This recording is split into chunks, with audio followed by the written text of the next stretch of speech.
de Philippe, évidemment. Des roses. Des roses, bien sûr. On est parti pour une tarte aux pommes, mais très fleurie. Regardez, nous avons besoin pour cette recette de pommes rouges, évidemment. Il nous faudra également de la compote de pommes, de la pâte sablée, de la poudre d'amande, du sucre, de l'eau, des citrons, du beurre. Alors, je vous explique tout.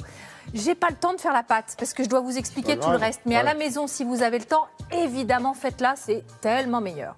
Donc cette pâte, quoi qu'il arrive, toute faite ou si vous la faites, vous la mettez dans votre plat à tarte aux pommes, vous la piquez, un petit pois sur le dessus pour pas qu'elle gonfle parce qu'on va la faire cuire dans un four, évidemment, à 180 degrés pendant une dizaine de minutes. Comme ça, avec le papier et tout, pour qu'elle prenne bien la forme. Voilà. On est d'accord. Ensuite, c'est le plus dur qui va commencer. Vous allez faire un petit sirop avec de l'eau, du sucre et on va rajouter du jus de citron. Le jus de citron va nous permettre, bien sûr, d'éviter aux pommes de s'oxyder. Elles ne vont pas noircir parce que c'est là-dedans qu'on va tremper nos pommes. Ça. De l'eau, du sucre et du jus de citron. Pour tremper les pommes que voici. Alors les pommes, petite préparation avant de les mettre évidemment dans ce mélange. Vous allez les évider. Après un petit coup de mandoline parce qu'il me faut une coupe régulière assez fine. Et la tranche que vous obtenez, vous allez la couper en deux. Vous avez des demi-tranches et vous allez ensuite plonger tout ça dans le fameux sirop sucre au citron. Ok.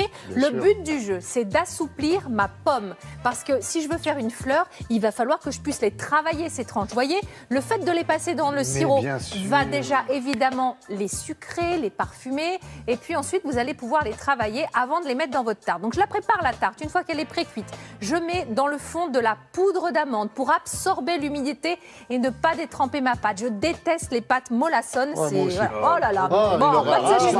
Mais c'est affreux. Donc vous allez mettre de la compote de pommes ensuite, soit maison, soit toute faite, faites comme vous pouvez.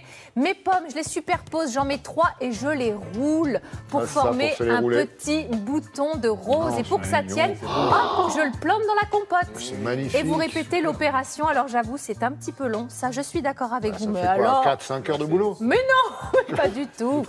Allez, une petite bonne demi-heure. Non, franchement, il faut être honnête. Après, si vous le souhaitez, vous pouvez la repasser au four avec un tout petit peu des petits morceaux de beurre comme ça, un petit peu de sucre sur le dessus. Vous allez mettre ça au four pour la chauffer, la tiédir, que le beurre fonde légèrement. C'est vraiment en quelques minutes puisque les pommes sont déjà, pour ainsi dire, cuites. Elles sont passées dans notre sirop, la pâte également. Donc voilà.